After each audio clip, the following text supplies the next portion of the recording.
Indian വ്യവസായ ലോകത്ത് ഉയർച്ചയുടെയും താഴ്ചയുടെയും പ്രതീകമായി മാറിയ ഒരു പേരാണ് അനിൽ അംബാനി.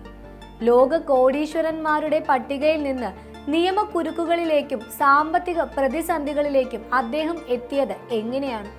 അനിൽ അംബാനിയുടെ ബിസിനസ് സാമ്രാജ്യത്തിന്റെ തകർച്ചയുടെയും സഹോദരൻ മുകേഷ് അംബാനിയുമായുള്ള മത്സരത്തിന്റെയും കഥയാണിത്. ഭാഗം 1. സമീപകാല തിരിച്ചടികൾ. ED raid.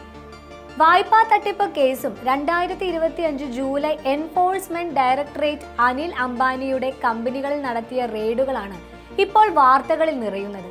യെസ് ബാങ്കിൽ നിന്ന് 3000 കോടി രൂപയുടെ വായ്പയെടുത്ത് തിരിച്ചടയ്ക്കാതെ കള്ളപ്പണം വെളുപ്പിച്ചു എന്നതാണ് പ്രധാന ആരോപണം.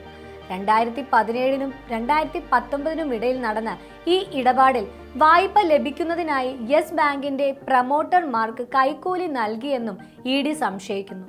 അനിൽ അംബാനിയുടെ 50-ലധികം കമ്പനികൾ ഇപ്പോൾ അന്വേഷണത്തിലാണ്. ഭാഗം 2.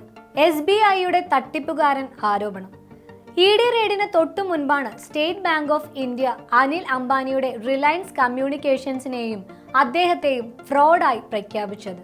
ഏകദേശം 31,000 കോടി രൂപയുടെ വായ്പ തിരിച്ചടയ്ക്കാത്തതുമായി ബന്ധപ്പെട്ടാണ് ഈ നടപടി.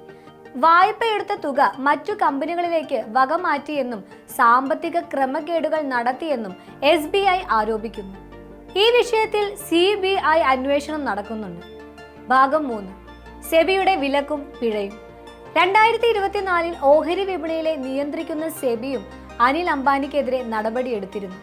റിലയൻസ് ഹോം ഫിനാൻസിൽ നിന്ന് ഫണ്ട് വകമാറ്റിയെന്ന കണ്ടെത്തലിനെ തുടർന്ന് അനിൽ അംബാനിക്കും മറ്റ് ഉന്നത ഉദ്യോഗസ്ഥർക്കും ഓഹരി വിപണിയിൽ നിന്ന് 5 വർഷത്തേക്ക് വിലക്ക് ഏർപ്പെടുത്തുകയും 25 കോടി രൂപ പിഴ ചുമത്തുകയും ചെയ്തു. ഭാഗം 4. തകർച്ചയുടെ തുടക്കം. ലോകത്തിലെ 6ാമത്തെ ധനികനായിരുന്ന അനിൽ അംബാനിയുടെ പതനം പെട്ടെന്നായിരുന്നില്ല.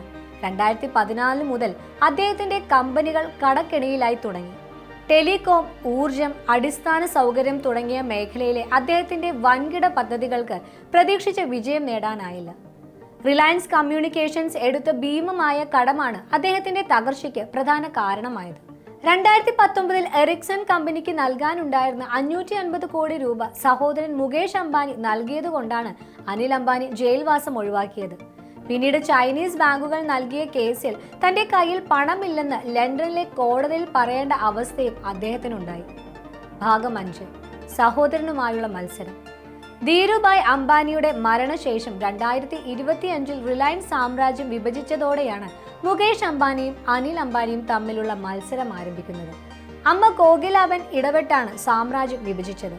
മുകേഷിന് റിലയൻസ് ഇൻഡസ്ട്രീസും പെട്രോ കെമിക്കൽസും ലഭിച്ചപ്പോൾ അനിലിന് ടെലികമ്മ്യൂണിക്കേഷൻ, ഊർജം, സാമ്പത്തിക സേവനങ്ങൾ എന്നീ വിഭാഗങ്ങൾ ലഭിച്ചു. എന്നാൽ ഈ വിഭജനം പ്രശ്നങ്ങൾക്ക് അവസാനമായിരുന്നില്ല. ഗ്യാസ് വിതരണ കരാറിനെ ചൊല്ലി ഇരുവരും തമ്മിൽ വർഷങ്ങളോളം നിയമയുദ്ധം നടത്തി. അവസാനം സുപ്രീം കോടതി വിധി മുകേഷിന് അനുകൂലമായി. ഭാഗം 6. വ്യത്യസ്തമായ ശൈലികൾ, വ്യത്യസ്തമായ ഭാവി. ബിസിനസ് ശൈലിയിലുള്ള വ്യത്യാസമാണ് ഇരുവരുടെയും വ്യത്യസ്തമായ ഭാവിക്ക് കാരണമെന്ന് നിരീക്ഷകർ പറയുന്നു. മുകേഷ് ദീർഘകാല പദ്ധതികളിൽ ശ്രദ്ധ കേന്ദ്രീകരിച്ചപ്പോൾ അനിൽ പെട്ടെന്നുള്ള വളർച്ച ലക്ഷ്യമിട്ട് ഉയർന്ന റിസ്ക് ഉള്ള സംരംഭങ്ങളിൽ നിക്ഷേപിച്ചു. ഇന്ന് മുകേഷ് അംബാനി ഏഷ്യയിലെ ഏറ്റവും വലിയ ധനികനായി തുടരുമ്പോൾ അനിൽ അംബാനി നിയമക്കുരുക്കുകളിലും കടക്കെണിയിലും പെട്ട് തന്റെ പൈതൃകം തിരിച്ചുപിടിക്കാൻ ശ്രമിക്കുകയാണ്. ഒരു കാലത്ത് ഇന്ത്യൻ വ്യവസായ ലോകത്തിന്റെ മുഖമായിരുന്ന സഹോദരന്മാരുടെ ഈ കഥ വിജയവും പരാജയവും എത്ര പെട്ടെന്നാണ് മാറി മറയുന്നത് എന്നതിന്റെ വലിയ ഉദാഹരണമാണ്.